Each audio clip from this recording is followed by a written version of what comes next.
This is an intro to graphing sine and cosine functions. So I'm going to hit play here and let it go for you. So if you remember, the y values are what our sine is equal to in a unit circle.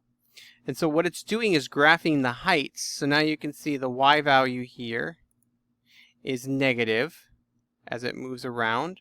And all it's doing is translating it. So at that angle, it's giving that height. At that angle, it's giving that height. So you can see it's going from 0 to 1 to 0 to -1, and then back up to 1, and then to 0, and then -1 and 0. It's repeating this nice pattern.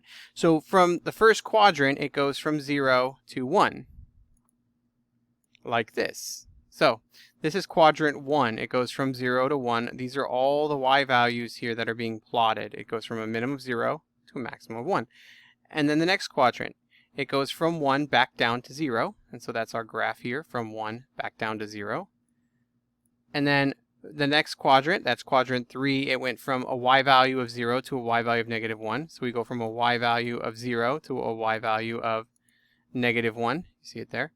And then we move through at the last quadrant. That's quadrant 4. So what we're graphing is 4 click marks for each portion of the quadrant. So quadrant 1, quadrant 2, quadrant 3, quadrant 4. So as I push play, all it's doing is graphing quadrant 1, quadrant 2, quadrant 3, quadrant 4.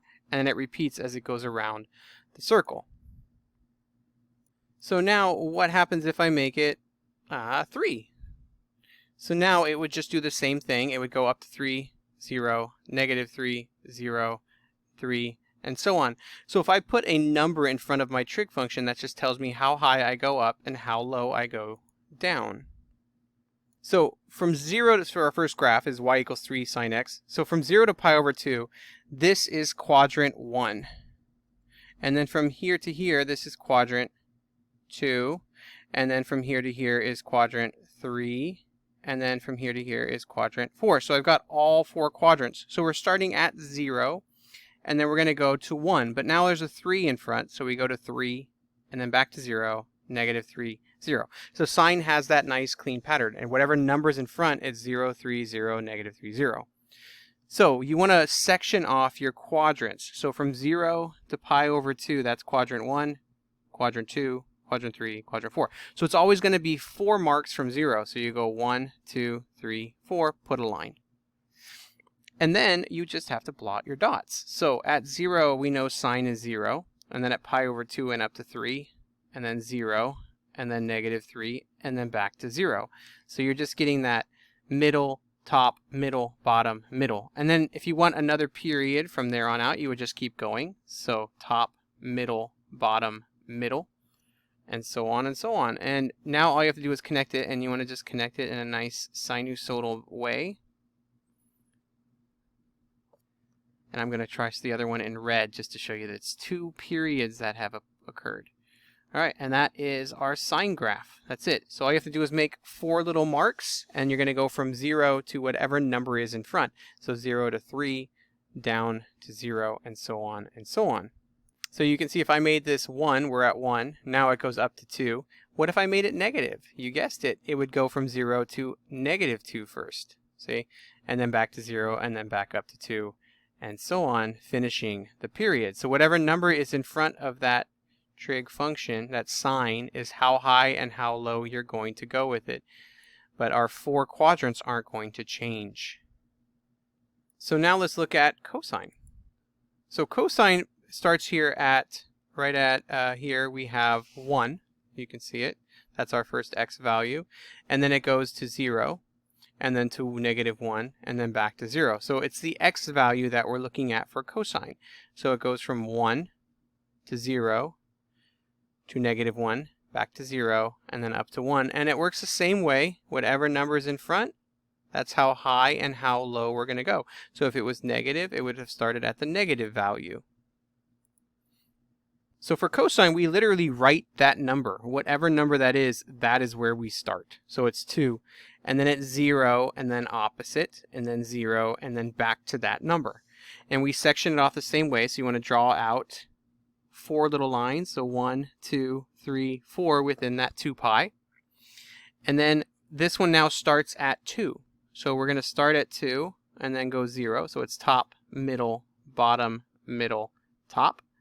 And then we do our nice clean cosine wave. And if you wanted to continue, it would just keep following that pattern.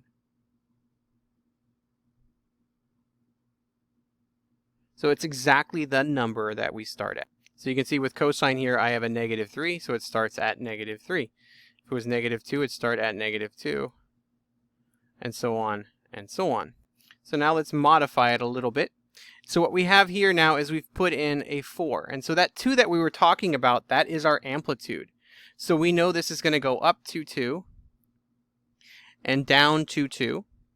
And we know that we're going to have 4 marks. 1, 2, 3, 4, just like before. But what happens when you place a number in front of it, like here, a 4, is it's going to change things. So if you look at it, we have a 1 here, and you can see our period is 2 pi. And so that number affects the period. If I put a 2 in front of it, you can now see that our period is pi. Because what happens is by doing a 2 in there, it's doubling all the angles that we put in here, which means it's occurring twice as fast. If I put a 4, it means it happened 4 times as fast. So our period will occur 4 times in 2 pi. If I had a 2, it occurs twice in that 2 pi region. And if you had a fraction, it's half as fast, which means it would be twice as long. And so you can see there's a half in there, and our period is now 4 pi. So smaller number, longer period, bigger number, shorter period, more periods within that. So the way I like to think about it is if you had a 4, our period will happen 4 times within 2 pi. So basically in our first quadrant with a 4, we get 1 full sinusoidal wave in just the first quadrant because it happens 4 times as fast. So the way we do that is we say if we take our 2 pi and we divide it by our b. Our b is whatever number is in front of it, the x. So we put a 4 there. So this would be 2 pi over 4. So our period is actually pi over 2. Because if you had a 4, it's going to occur 4 times as fast. So we're going to cut our period up into 4 parts and we get pi over 2. Now, our spacing then is what we need to look at next. And so this is pi over 2. And so we take a 1/4 of that pi over 2 to break it up into 4 parts, kind of like 4 quadrants. And so that would be pi over 8. That tells you what each tick mark is here. So that's pi over 8. This would be 2 pi over 8 or pi over 4. And then 3 pi over 8, and then 4 pi over 8. And 4 pi over 8 is pi over 2. Now, once you have that, you know that it's pi over 8, pi over 4, 3 pi over 8, and pi over 2. And it's just going to follow our amplitude just like it did before. So it's 0, 2, 0, -2, 0. So we're going to start at 0, go up to 2, back down to 0, down to -2, and back to 0. And that is how you graph a sine function. So take whatever number's in front, divide that into 2 pi. It'll tell you what the period actually is. Break that up into 4 parts, and that'll give you your 4 little marks and places to place your amplitude on. And this is supposed to be a -2. Well, cosine's the same thing.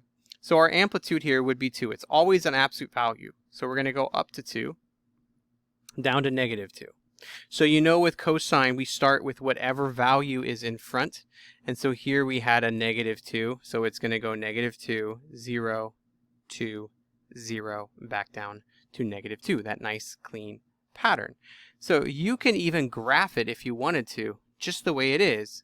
So we know it's going to be -2, 0, 2, back down to 0, and then back down to -2. You just need the period now to place on here and the correct tick marks.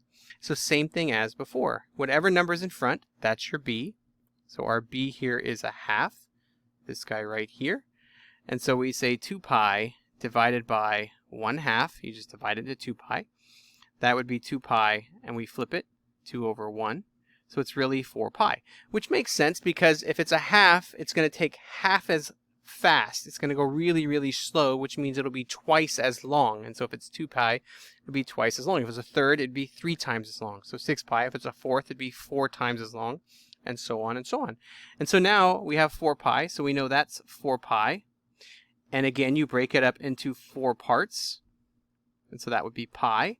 And so that would be pi 2 pi, 3 pi, and guess what? The last one is 4 pi. It works perfect. And then now we graph our sine function. And you could continue this on forever and ever and ever. It would go to 5 pi and 6 pi, and you can go negative pi and so on. That is the basics to graphing our cosine and sine function. You will use the amplitude and the period to get our 4 marks.